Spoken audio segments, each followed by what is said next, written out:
Excellent. Well, thank you very much, Gavin, for agreeing to be interviewed. As we foreshadowed, we have a sort of standard set of 6 questions we like to ask people, and we focus them on a particular project. We've had a talk about the fact that for you, the obvious project to talk about is this house next door to us that you've been working on for quite a few years. It's quite a showcase of your talents and skills. It's got a lot of you in it. So I've been watching you, do some quite creative things over the years. So could you tell us just a little bit about the, sort of the background and the general picture of what you've been up to with this? Yeah, certainly. Back in 2014, we moved here from Brisbane, and Kate had found this place because we were looking initially over towards the centre of the city for where the kids were going to go to school, and she found this place and said, there's this lovely old Queenslander, way out of town in this suburb called North Duval. She said, you probably won't like it, but it's got a big yard for a big garden, and I know you like big yards for gardens, and it's got a shed, so you might want to go and have a look at it. So come over and walk through the front gate and up the old concrete drive walkway as it was originally then, and just fell in love with the place. The house just spoke to me saying, you need to come here and help me out, because it was in a pretty sad state. From getting a dodgy renovation done in 1991 by a property developer that wanted to just dress it up because it was in a really bad state. It just vandalised it, I take it? No, not vandalised, but it just, because it's a Federation house, so circa around about 1900. It was the original farmhouse in the whole area, made of Toowoomba ironbark. So it was solid and hard as nails, but it just fallen on hard times. It still had all the original features to it, but there was pieces missing. So mostly intact. Mostly intact, and when we first got here, I said, yes, this is the place for us, and proceeded on doing all the garden, and then started working with council. I got the heritage architect officer out from Ipswich Council to talk about the vernacular of the house, because I wanted to restore it back to its original standing. Yeah. And he gave me some very good pointers, and I had a lot of historical books about Federation style and paint schemes and things like that. And the critical thing he said was, this is a farmhouse, so don't make it look like an inner city Brisbane Queenslander with all the ornate, acroterre on the gutters and things like that. It's a farmhouse. It was very utilitarian, very basic, but it had some beautiful Federation features. So, we got in, and the first thing we had to do was basically say what's critical for the family to make this house a functional one for, at that stage, 2 young boys and Kate and myself.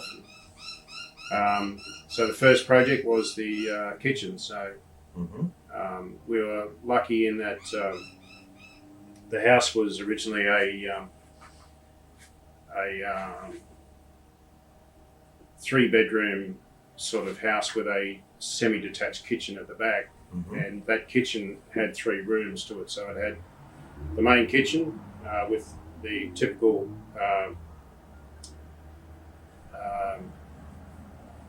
wood-fired stove, and then it had a and that's still there, isn't it? That's still there, yeah. One of the original Crown stoves from Brisbane Crown Foundry.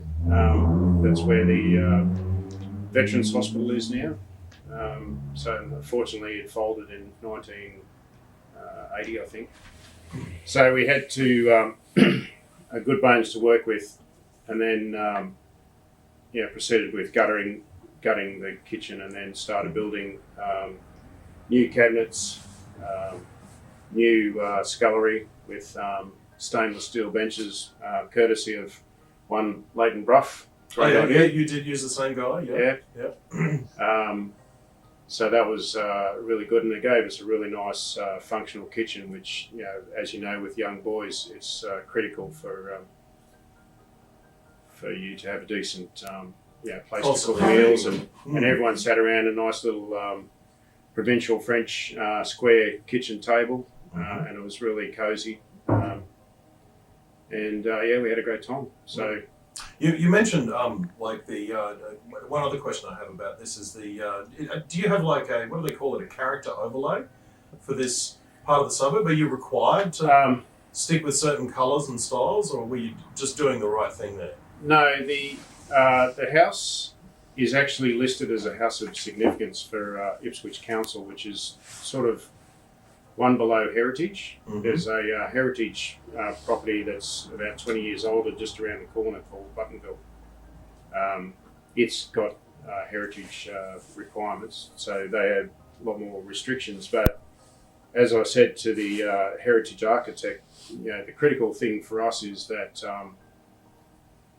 whilst we've got a diamond in the rough, in that it wasn't vandalised or abused over the years by people coming in and taking out all the beautiful originality from the place. It just was kept by the one family for a long time.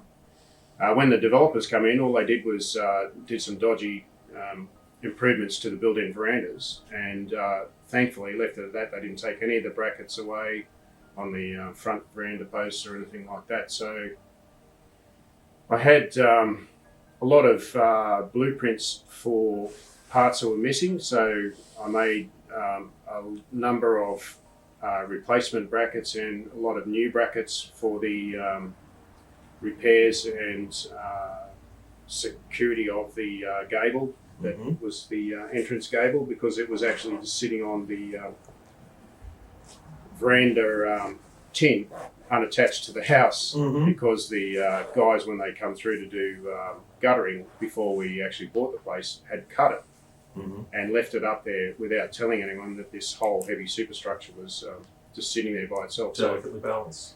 I ended up putting 2 new posts in to support the front of it, and then all the matching bracketing to tie it in with the rest of the veranda. Then we painted the front of the house to get it a bit better curb appeal while the trees were growing, and then built a beautiful period correct fly screen door for the front door with the brass wire that you can get. So that was period correct, and then made some new lattice screens either side of the entryway to match the original ones, with the angel wings finishing on top with the little pintle in the middle.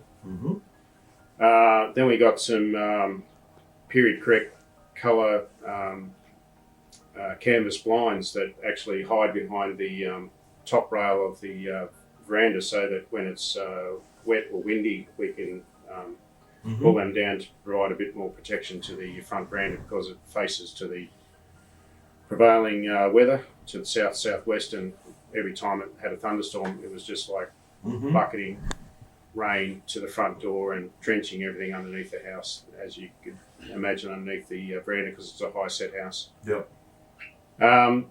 From there, we then fixed up the what's now the centre room, which is the library, and I had to fill in a doorway. The kitchen had 2 doors into it, which was quite quirky, but completely unfunctional for benches and whatnot. So carefully filled in the second doorway that was redundant, and then managed to patch in the vertical joist walls on both sides, so that they mirrored the rest of the VJs either side of the original doorway. You can still tell it's there on the kitchen side because it's still got the lintel at the top, but for the disconcerting eye, majority of people wouldn't know that there used to be a door there. So it's tied in quite well, and it's given us the full functionality that we want. And then using ready-made bought materials from IKEA, all the bookshelves. I then put them into the lounge room and did all the trims and tied them all together with nice cap cornice at the top, and then library lights or book lights on the top of the bookshelves to tie all that in. So It's lovely, very cozy room there. yeah, so it ended up being very nice, and the final bit that'll go in there is our traditional fireplace. Oh, yeah. So we've got a cast iron fireplace shroud with a beautiful period correct silky oak wooden surround with a beautiful mantle. So that'll go in there, and we'll actually have a replica gas-fired stove in there to replicate a coal-fired or a wood-fired stove, and that'll vent through the roof to the outside. Mm-hmm. So that's the ultimate finish on there. Gavin, you've been on this job, your project, for quite some years now, have you? Yeah, since 2014, we've just been right. doing bits. Like every man will attest to, your wife gives you a particular list of things to do, and you start off studiously on working on that particular project, and then just when you're about 85% finished, there'll be another priority come up, and of course you leave that and you start doing the other thing. So there's quite a number of tiny little, niggly finishing bits to be done on the kitchen and the front and the back and everything else. So they could be finished within a couple of days if you put your mind to it. But it's just a continual improvement. Also, last time that I was here, you mentioned about a flood, and that necessitated, in your view, rewiring part of the house. Yeah, so when we had the big floods in Ipswich, was 2012, 2022, sorry. We had, my wife was away again. Every time there's a Armageddon, Kate seems to be away. So I had the three boys with me at that stage.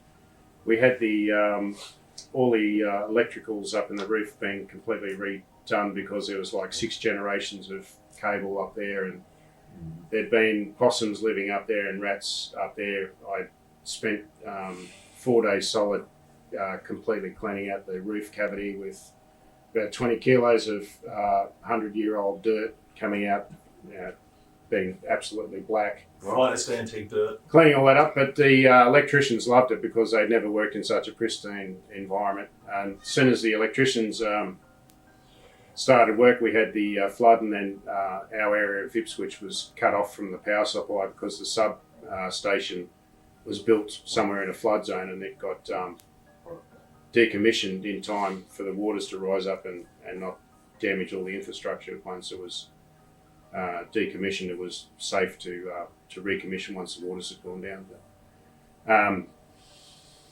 whilst they were here, we had obviously no power, and young boys being young boys were getting a bit edgy without their tech, so we instigated the purchase of our generator, which can now plug into the house courtesy of a caravan plug and a switch system, so that when the main power is off, you just hit the master circuit breaker on the switchboard, and that changes over to generator power, so I can power the whole house now with the generator and still have the capacity to power up another 3 houses in the area if I want to. So that sort of solved that problem there and then.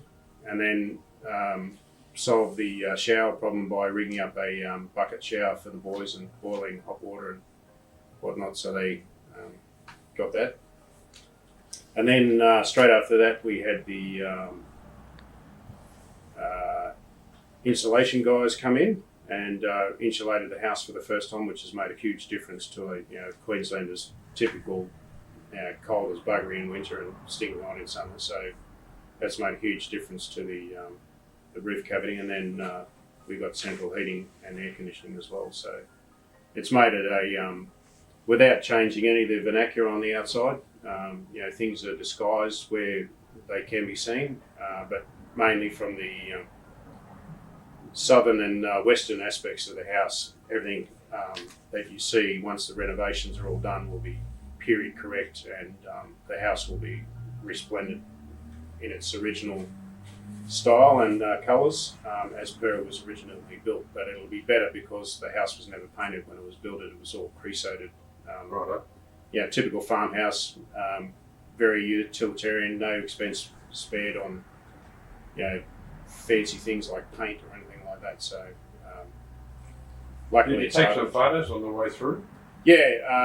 So everything I do, That's fantastic. mainly for my sons to understand how things are built when they start demolishing stuff and putting all new crap in once I've left. It's lovely to keep a record of that sort of stuff too, because so much work goes into things, and when you end up with a result that's just right, it looks so Right. It just looks like it's always been there, and it's just right. And but the attention to detail required along the way, and all the little technical problems that have to be solved. Yeah. I mean, even when I do jobs, I forget those things if I don't photograph them, and if there isn't some kind of record to prove to other people, well, that took 18 months, not Yeah, like I 2 always weeks. Anywhere that's hidden too. Like if I build a new wall or whatever, I'll actually put a little history on the you wall write it on the and sign it. yeah. Because we did actually find the builder's signature up on one of the roof purlins. Oh yeah, I found that at my place too. Yeah, Turley was the builder. It turns out. Yeah. So just for living history, but I want people to know that the old girl is 90% her own skirt, but there's some bits and bobs that I've added to. So, but it's a house that obviously with a modern family and the needs of modern society, we need to expand it. So any of the renovations we're doing in terms of the actual locations, the roof lines, the verandas, the finishes, including the balustrades and the brackets and all that, that'll all match exactly what's currently on the house. So if you look at the house in a couple of years' time from the westerly aspect, you'll say something's changed, but I don't know what. So we don't want to disguise the fact that there's new renovations. It's honest to be But clear that it's there. the honesty of the original house is still there because it's got its rounded edges and all that. But you'll see the new stuff is it looks the same, but it's nice and crisp. And I don't want to disguise that because I want to show the history of the house, that it is a house that's been loved and not erase that history. And it's important. We're in such a beautiful city in Queensland that has so many of the original houses, and the council's gone to a great deal of effort to protect the majority of those houses from being removed. And they've now identified that the reason that Ipswich is so popular with a lot of people moving in here now, especially with the migration up from south, is that we have a heritage that a lot of Brisbane suburbs have lost because they've been able to modify Queenslanders to a degree that you can't even recognise what period of house they were, whether they were Federation or whether they were post-war, pre-war, Victorian, pre-bloody colonial or anything like that, because unless you're an expert and you see a couple of little identification things that say this is what it was, it's lost all its character. So therefore, you might as well knock it down because it's lost what it meant to be as a Queenslander. So, this I mean, this project of yours, this kind of this thing that has continued, that you've continued to adapt to suit the family. So it's obviously helped the immediate family. It does something useful there. But I wonder, have you found this project helps others sort of outside that circle? it does, in that I suppose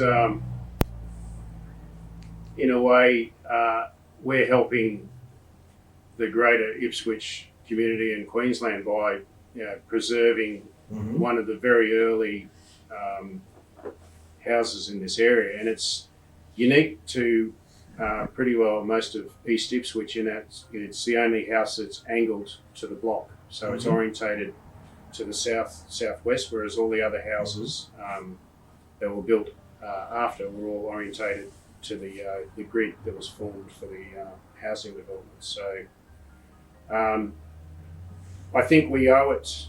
There's no written rule where you have to, because it's not heritage. I could do whatever I want. In all honesty, in council, You could absolutely trash it if you want. absolutely trash it. But my passion is recycling, restoring, and keeping the beauty and the heritage, because our history is very important to us for future generations to come, because these houses will outlast, because of how they were made and the materials they were made of. They'll outlast brick houses because they've got hardwood frames, not softwood inside. So if you've got brick veneer houses, they lose their character very quickly. The old classic 70s orange brick and orange glass aluminium windows. No, they just don't last. So many of them are getting knocked down now because they just don't have the culture and heritage. So, for me, it's important to, and people keep coming past and commenting on how lovely the house is. And I say, well, it's important that we all do it. And I've noticed that a lot of the neighbours now in our street are actually doing up their Queenslanders and putting back the original sort of vernacular to the outside facade. It serves as an example. Yeah, and I've got friends that come up and shoot the breeze with me and discuss issues with their own Queenslanders to ask my opinion on how they could do things or what they should be doing. And I've got a whole heap of resource books too, which I can then provide people to say, this is the colour schemes that would have been period correct to your house. So please don't paint it grey. Grey is the new. Everything's going grey, isn't it? Yeah, grey is the new beige, as they say. But it's important things like that. That's how you build community, and that's how you keep history of a lot of our small towns, especially from where my mum and family now live on the far south coast of New South Wales. They've still got a lot of their original heritage, all the coastal shacks and things like that, because they protected them. And now that sort of is the draw card of the town to bring tourists and fishermen and all that in, because they just love the quaint little country sort of feel, country coastal feel of that town, because they've got all their original buildings and that still, and they protected them. So.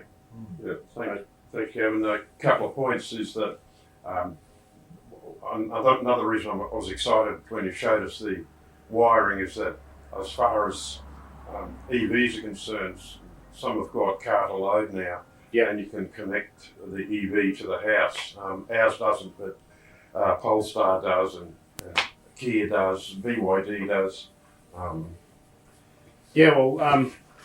What we've done with the house, initially we put the caravan plug in to be able to plug the generator in, but the way technology is going and the way that we've got future plans for the house is we're going to eventually go solar. So solar on the back or the northern slopes of the house where it's away from the public facade, so that we can get that modern technology blended in with the old house to give us a better outcome in terms of a green environment.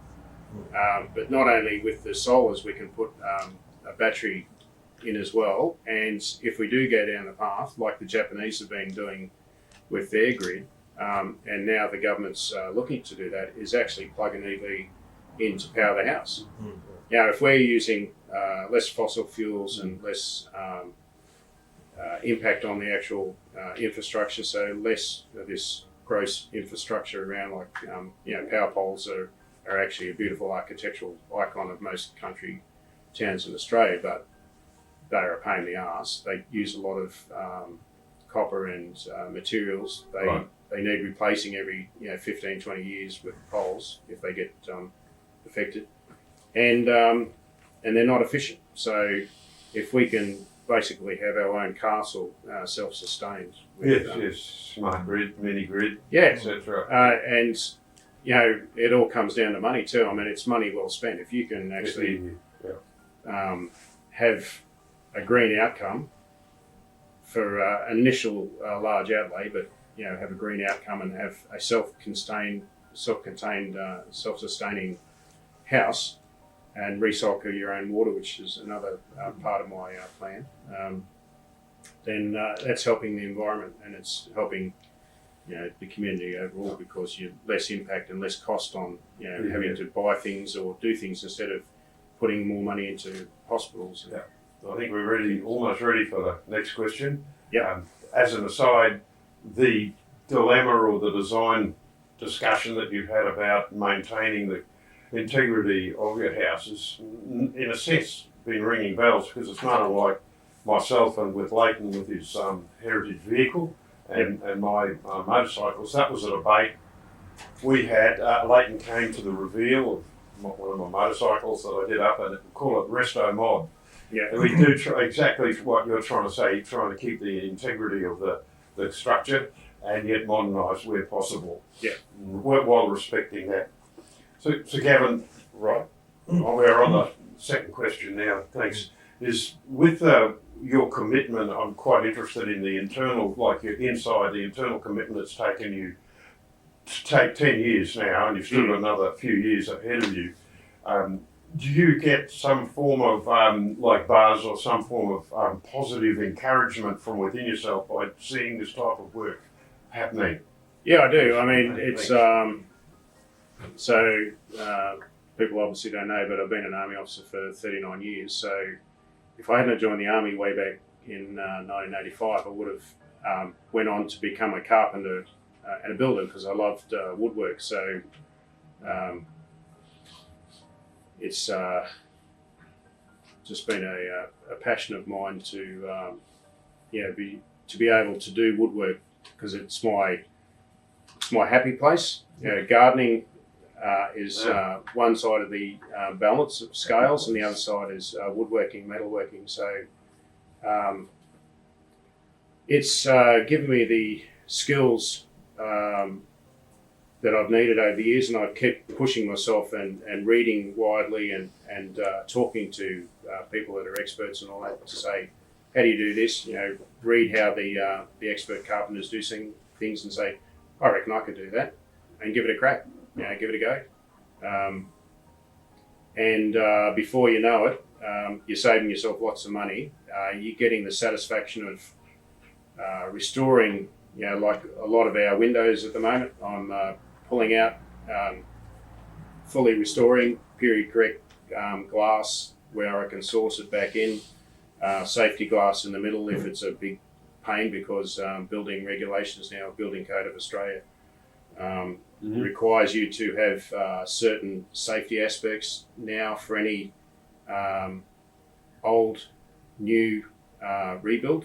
So if you have an old window that's untouched, you can put it technically anywhere you want in the house.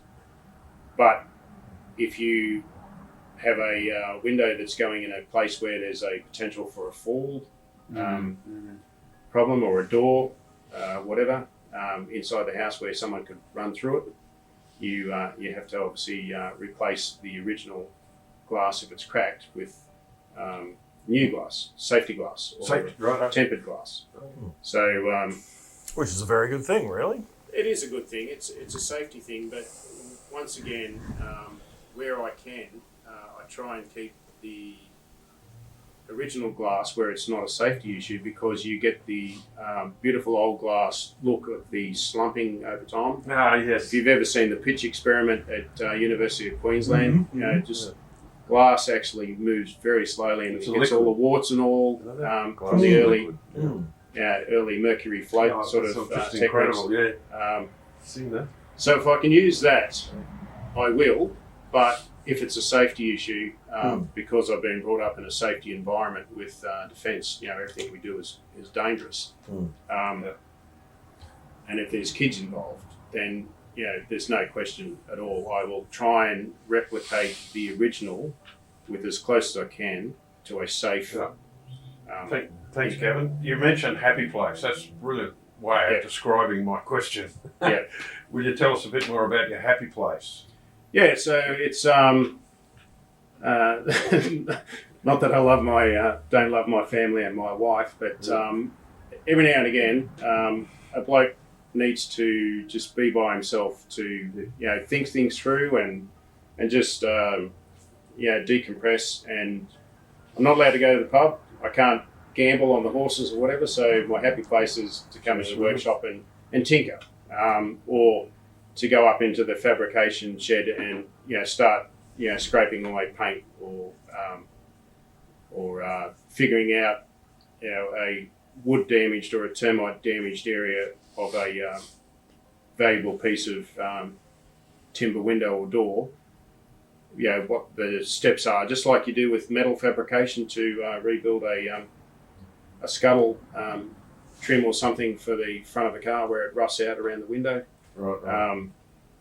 Figuring out what techniques and what steps and what tools you're going to need to do to actually replicate that, and then do all the measurements, and then think about it again, go and have a cup of coffee, think about it again, then cut it, and then measure and go, yep, didn't fuck up, excuse me, sorry, and then go on with term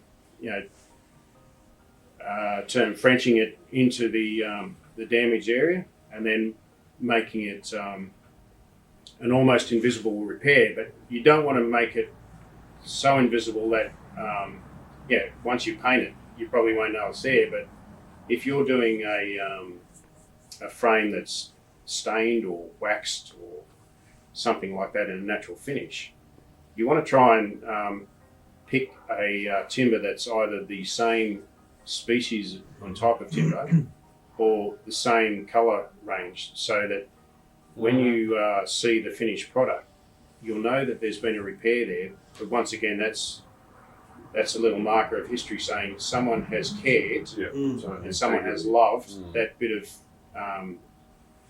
window to actually not just throw it away, because we're a throwaway society nowadays. I hate that. Yeah. I restore everything as much as I can, and to me it's a real challenge. And when I challenge myself and I actually succeed, I'm going,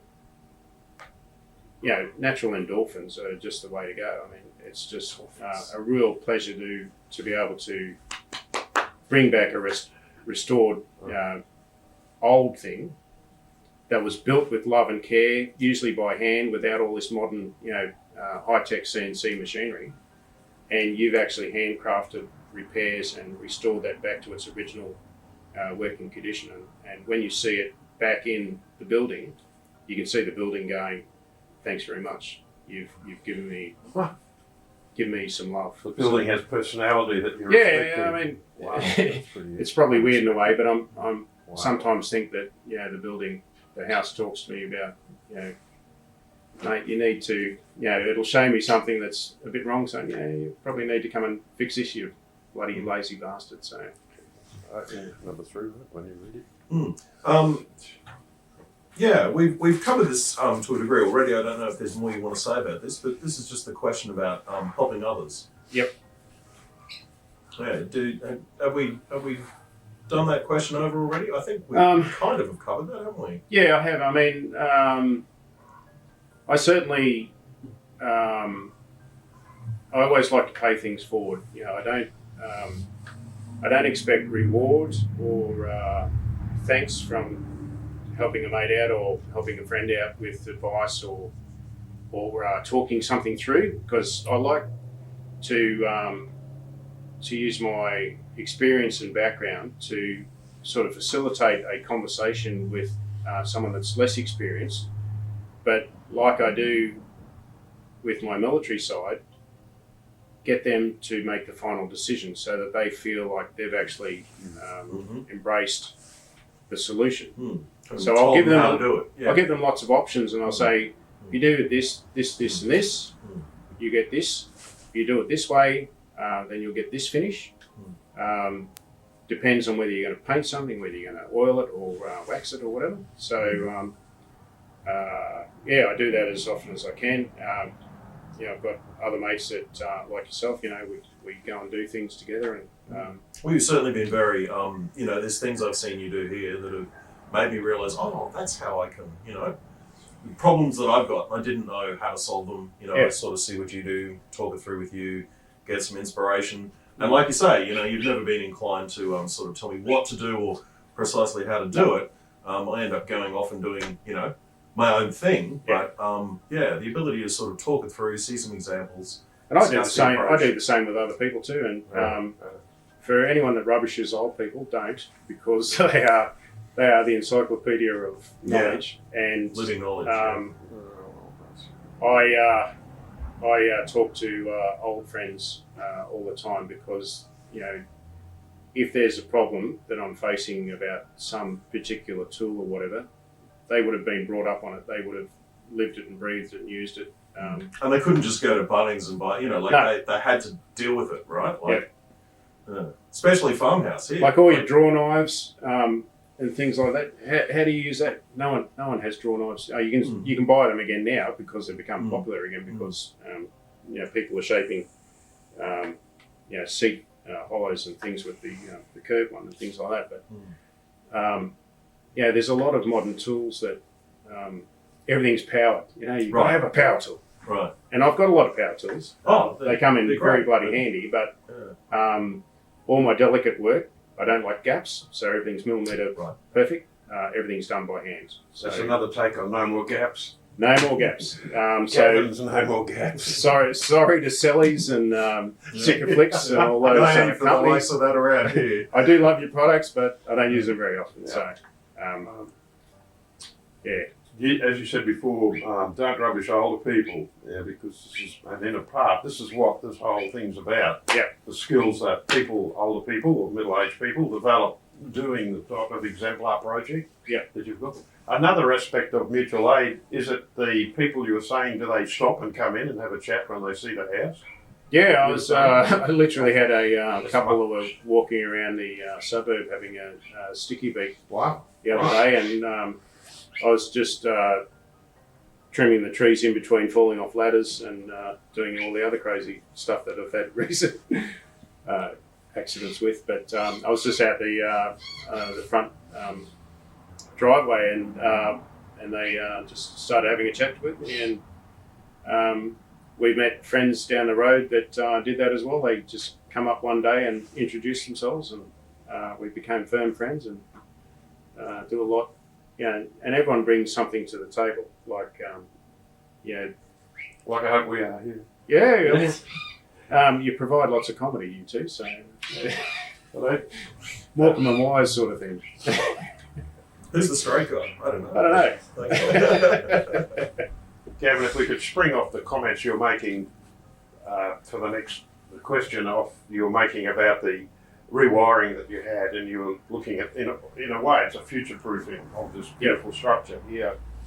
So how do you see your house relating to the larger picture, like the global issues that we're looking at, as you were talking about there?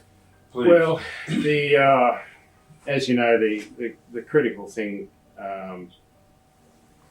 with the world at the moment is everyone has finally had that aha moment, and global warming is not a figment of someone's imagination anymore. Actually, everyone is going, yep, it's happening, and you can see it. I mean, just since we've been here since 2014, you've seen the environment, in terms of the weather patterns change, and thunderstorms are more violent, more flooding, just weird shit happening. And the critical thing is that we as a species have, I think, finally realised that we can keep on doing what we're doing and destroy the planet within 30 or 40 years and turn it into like, something out of a futuristic movie. Blade Runner 2044 or something like that, or 2244 or whatever it is. Where everything's just black, no sun anymore. It's just a smog, and who wants that? The greatest thing you can do is walk out of the shed and just see, all the insects and the birds and the possums and things like that. So, I think if we can do our little bit, and everyone, if they just do a little bit, makes a bigger bit, and then if all countries do a bigger bit, then the whole world benefits. And then once you get everyone, majority of the people working on on the same plane, then you're going to get that negative impact starting to become neutral, and then starting to work positive. And I think clever use of solar, thermal, hydro, nuclear, wind, wave generation, all those non-petrochemical based sort of sciences that are now going into our power grid generation, and the micro grid of each house being its own little power station. I think that's going to benefit future, because we're going to be not only using and digging out less resources and destroying habitat that like a gum tree 120 years old is a habitat like a high rise townhouse for so many birds and possums and whatnot. You cut that down 120 years before you can build them a new house. So if we can do less of one thing and more of the other, more trees, more green spaces, more open environment, and better planning, makes communities better, because they have more happiness, because they've got parks and all their running and jogging and bike riding and playing in the parks. Kids get out and about and not stuck in front of the TV with their tent. You've got a whole heap more green spaces, providing that valuable oxygen producing effect, and taking all the carbon dioxide out of the atmosphere to try and maintain that balance, so we don't tip over and get into an ice age and things like that again. So I think it's important that everything you do, you try and just think about other people rather than yourself. Always try and put your fellow man at a level or above you in terms of what you do. Okay. And I think that makes a better society. Thank you. So with this project, there's all sorts of there's all sorts of pieces, right? We've talked about the generation side of it all. I've seen you build the back stairs, etc. Right? Yeah. But then there's sort of like an integrity to the whole as well. We've kind of mentioned that one of the relationships we've discussed here is the resto, what you call in the car scene, the resto mon thing, right? Yeah. And very, very much like the safety end of it. You do the same thing with a vehicle, right? You put modern seatbelts in it, and simply because it's a safety issue. Even though it's kind of like vandalizing a little bit of the history, but there's sort of an integrity and a whole and a kind of character that you're kind of keeping in place. Like, what are your thoughts about this sort of maintaining how you attack the various pieces, but still try to achieve a kind of integrated integrity to it? Well, I think you have to start off with a grand plan. You have to look at every single thing you want to do and achieve with that particular item, being the house. And then not only with the house, but then you have all the allied areas, like the pool area just outside the workshop here, which will, this is my temporary workshop, believe it or not. So it will be demolished, and then a beautiful gazebo will be put over the top of the slab, an open air gazebo. There'll be my veggie gardens and third orchard just outside the windows between this shed and the shed up the back.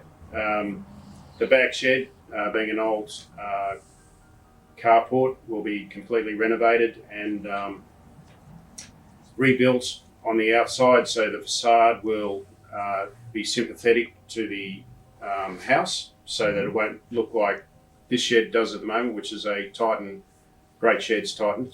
Bit of advertising plug there, but great shed, but it's a colour bond steel shed, Right. Adjacent to a 100 house. 20-year-old ironbark high set Queenslander. So period between 1895 and 1905, we think, is the period that it was built. We're waiting to see archives to try and identify when the house started paying rates, which will give you an indicator. Oh, yeah. We know when the land was split up and all the first owners of the property for the first 20 odd years, but identifying when the house was built is through water rates and things like that. So we haven't got down to do that, but all those things all have an impact on each other. And also then you look at the effect of what I'm going to do with the overall project. How does that impact my neighbours? How does that impact the trees where I've planted them? So you've got to think about where you're planting trees, what it's going to impact on the future phases of your rebuild, resto. And then the final thing is, what's it going to look like, and what do you have to do in terms of your planning and developing of the renovations with the help of architect assistance to tie it all in so it doesn't look like a sore thumb. So I'm pretty sure everyone's seen renovations of beautiful old houses that either have a really good, completely crisp new, completely different vernacular modern extension, which ties the old with the new, or someone that's tried to do a sympathetic resto of an old house, and the extensions that they've done on it look completely stupid. Like they've put it up on 5 metre high stilts, which Queenslanders shouldn't be on 5 metre high stilts, but there's houses around here that are doing that. So it's just a matter of think about what you want to do, think about what the art of the possible is, what can you do with the existing footprint, what do you have to do to the outside to keep it looking as original as it can, while still developing your family plan to make a bigger and better house. And all houses expand over time, so it's just a matter of building that whole system within a system of all your different subparts of your project to make sure that it all eventually, when you're finished, done and dusted, that it all fits in perfectly. It's all sympathetic to each other. Thinking about when you're putting a power line in over to here, for instance, from the main house, it was a 3-phase power line, but I've put it in such a position that when time comes, I can use that power supply from here up to the new shed to be able to run everything I need up there, including my welder and 15 amp power supply requirements for that. So you're thinking many steps ahead. Yeah, so just think about everything costs money. So if I do a lot of restoration myself using second-hand timber, yes, it takes a lot longer to renovate it, to be able to rebuild it, but I tell you what, the finished product just beats new timber hands down, because it's just got that love and that feel to it, because it's got the age, it's got the, all the timber in the old days was all straight grained, was triple A class timber, whereas nowadays a lot of it's all finger jointed, bloody shit pine, knots everywhere, warps, twists, bloody does everything. So old timber, whilst it takes a lot of dicking around to renovate it and get it to a point where you can actually start fabricating with it and to make your replacement parts or your replacement bits, the end product is that was worth the time because it looks magnificent, and that repair, because it's a hardwood repair, not a softwood repair, will mean that window will last another 100 odd years before it needs to be touched. So it pays off in the end, smart lazing. So there's almost a sort of, I don't know if this is a too strong a word, but there's almost a sort of snobbery associated with this that I relate to very much, in that, anybody who's got sufficiently deep pockets can just buy something, right? Pay a tradesman will come in, pull the power tools out of the ute, slap something together. But when that happens, none of these kind of outcomes that you're talking about, it takes the patience of having a complete, perhaps somewhat fluid, but a kind of complete vision of the ethos of what you're doing, and then kind of finding like you say, finding just the right things and putting just the right amount of time and energy into it to end up with a result that there's no other way to achieve it. No, and I love restoration establishments that either have they actually hand demolish old houses that are getting pulled down so they can get all that beautiful old timber out. They then go through the problem of denailing it and everything like that. Yes, it costs you a lot of money to buy that timber off them, but I tell you what, you're not going to get picture perfect replacement parts anywhere that don't fit that. And this day and age where there's just so much waste at each building site, they bring all this new materials in. How much energy and how much money and cost goes into actually getting that raw product to the final product that you use for building? Now, not saying you don't use modern products, but if you go to every building site and look in the skips at the end of it, the waste is incredible. Massive amount of waste. Whole sheets of perfectly usable galvanised iron, timber, boxes of nails, boxes of tech screws, roofing screws. It's almost like it's insulation. a time is money kind of a problem, right? But because there's this time pressure, so the tradesman's got to move really fast, so there's excessive waste, and there's not, and then there's... So developers have not enough time, so they just get a bulldozer in and bulldoze a beautiful Queenslander that's got all this hardwood floors, mixed iron bark, mixed eucalypt floors, all this straight grain timber that you cannot get anymore. All these massive bloody pieces of beautiful aged timber that's just stood the test of time, dried perfectly in its internal environment, and it's just scrape it off, bring it back to its original surface, and then you wouldn't even know it was so old, because it's just got that deep character to it. And that's, so we're about on the last question now, getting that way. So as we bounce into it, a point, another link with what you've done here was you mentioned grand plan. Well, that's for me, that's a design language, and that's what you have when you're doing an old vehicle and you try and a historical vehicle. Sorry, Leighton.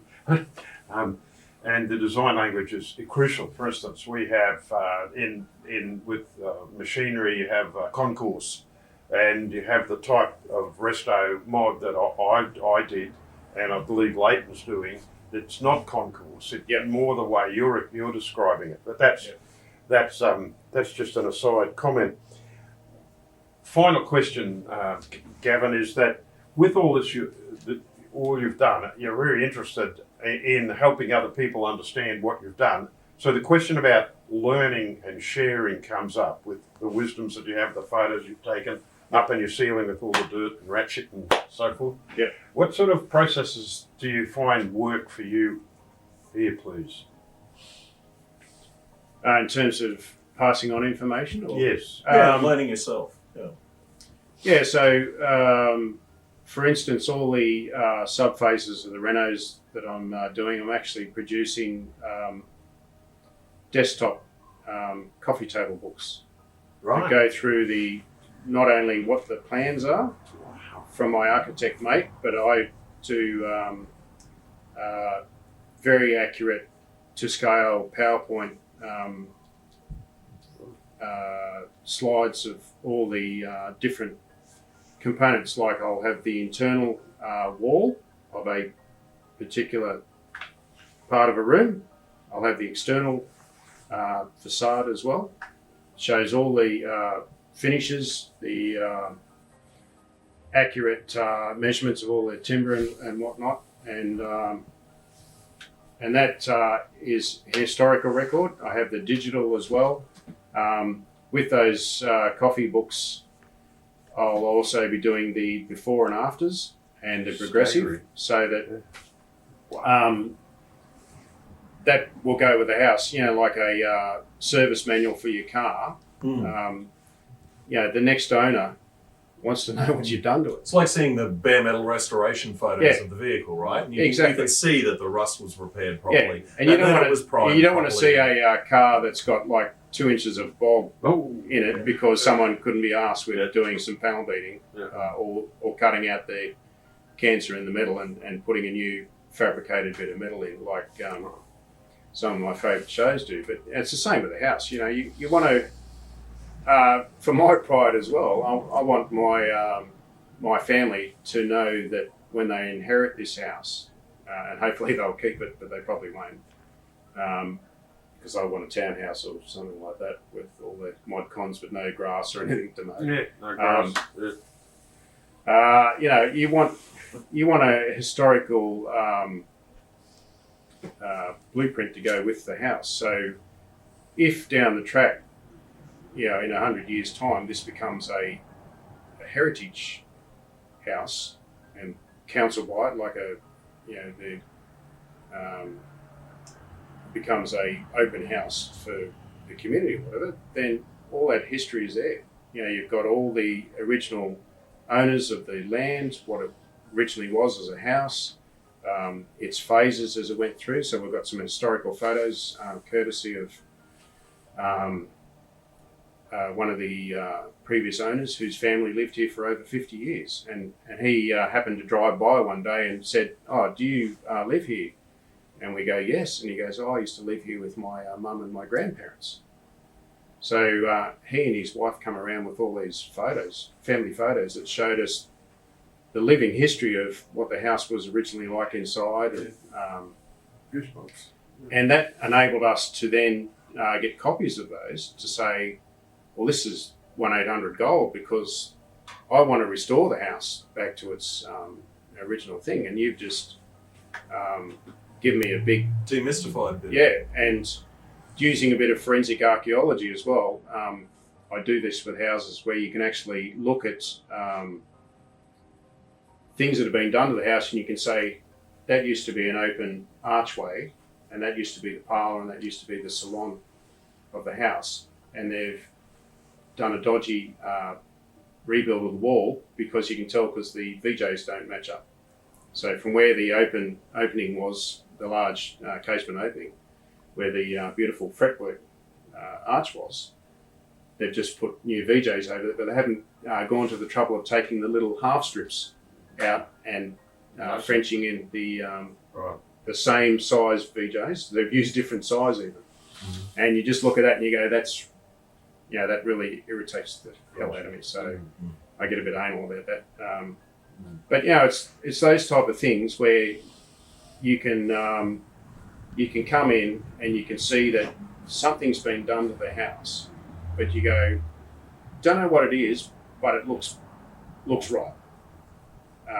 You can tell it's a new rebuild because it's nice crisp lines. You can tell where the old stuff is because it's got that beautiful weathered rounded over edge to the chamfer boards or whatever from the original part of the kitchen.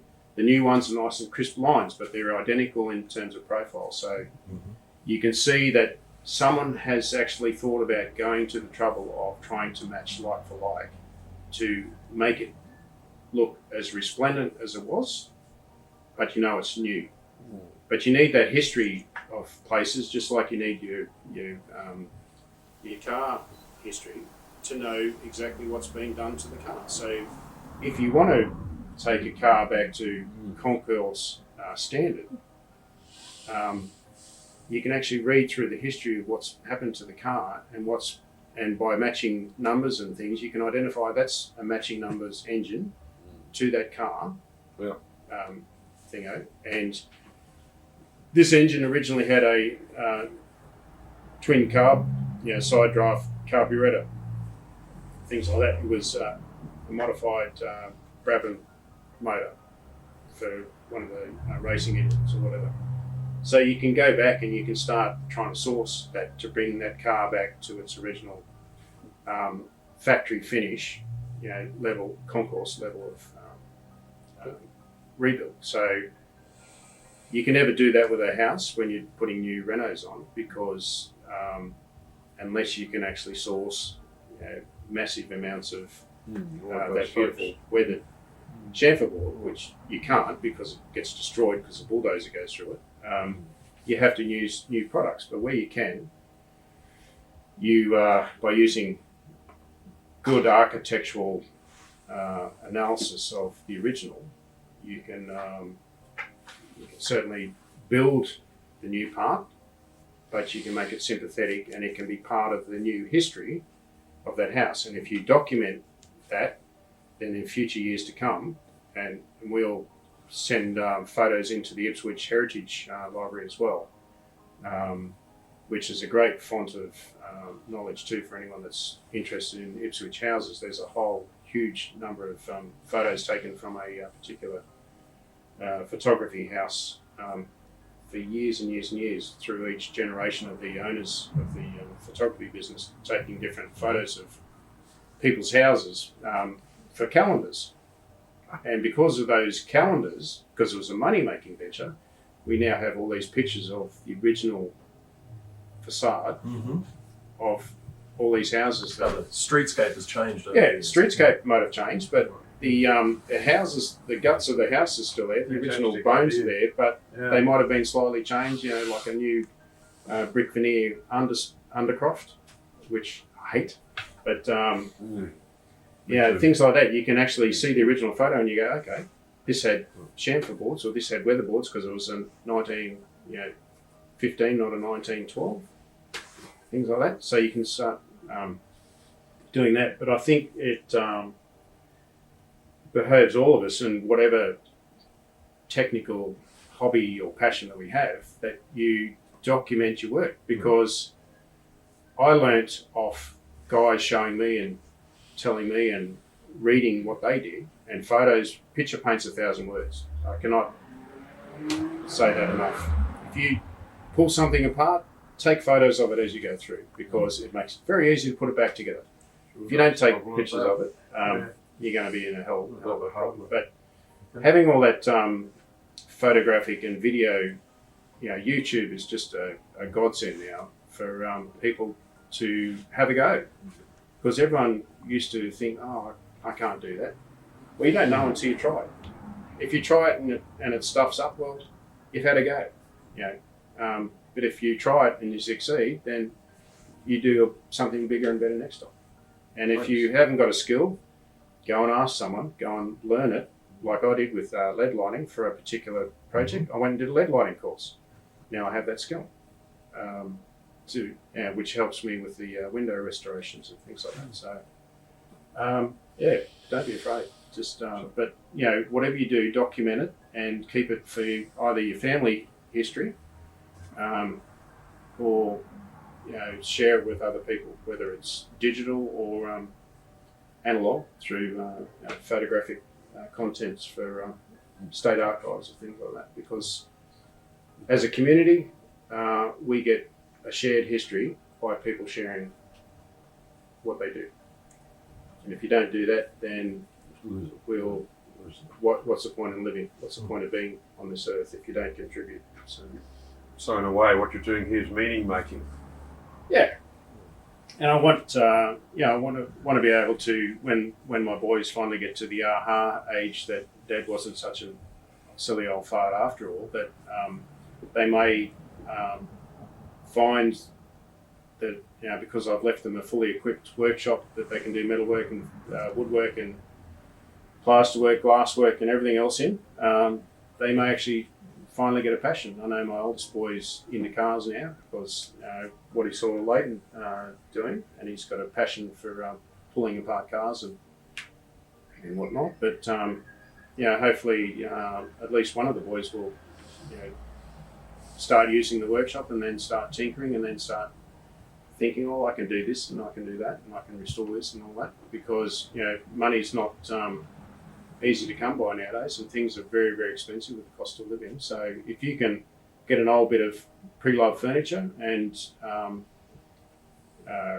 restore it or repurpose it, like I've done with our bathroom vanity. I've got a double sink, used an old dresser, which I've completely modified using all the existing parts and stretched it and changed it and put new shelves and whatnot in it, but it's still got the original doors and all that. And if you look at it, you go, hey, that's an old dresser. But it's now got a double sink on top. And it's been repurposed to give us some character back into our new bathroom that's going to be built. So, given all our questions and discussion, is there anything before we wrap up that has sprung to your mind that we haven't discussed, please? No, I think the main message is that don't be shy, don't be selfish, get out there and if someone asks you a question, they're usually asking it for a reason. Don't be greedy with your knowledge. Share it, because It's a good saying. unless it's a financially destructive thing, if you share your knowledge, and someone's going to use your idea to make lots of money, then obviously don't. But if you're sharing your experience and your skills, and more importantly, what didn't work, what stuff-ups did you do, because no one's perfect, and there's always stuff-ups baked into everything. There's a bin of lost causes in my workshop where all these pieces of timber are, which are now used for offcuts for something else, because someone didn't measure 3 times and cut once. Someone cut once before he measured 3 times. So, just get out there and make a better community and share your knowledge with other people. The men's sheds are great. For that purpose, they give people that camaraderie and where men can get together and talk about men's business, and share funny anecdotes and share skills and keep themselves active. So once you stop work, if you don't have a purpose, then you pretty well start to decline. And that's the same with houses and cars. If you don't look after them and you don't keep loving them, they end up not paying you back. So that's probably my biggest punch to everyone, is just don't be shy and get out there and share your love and your knowledge and your passion, because if you're infectious, like COVID, it spreads to everyone else, and before you know it, you've got a crafty environment of like-minded people. Infectious like this. Fantastic. Viral craft. All right, that's a lovely note for us to end on. I reckon it's time for a cuppa. I think so. Fantastic. Well, thank you very much, Gavin. Thanks, Gavin. Right. Thanks, Paul. Thanks. If you've made it this far, then we hope this is because you've been enjoying our content. So if you're not reading, watching, or listening to this on Substack, then we'd like you to visit us there and, of course, subscribe. We're at craftyeccentrics.substack.com. Substack is where we provide the full range of our content, both free and also some just for paying subscribers. It's where we hope to build a community of interest around craft. And subscribing there can really help us keep producing more content. Otherwise, just liking, subscribing, and sending our content on to others you think would be interested on whatever platform you're on is something we'd really appreciate.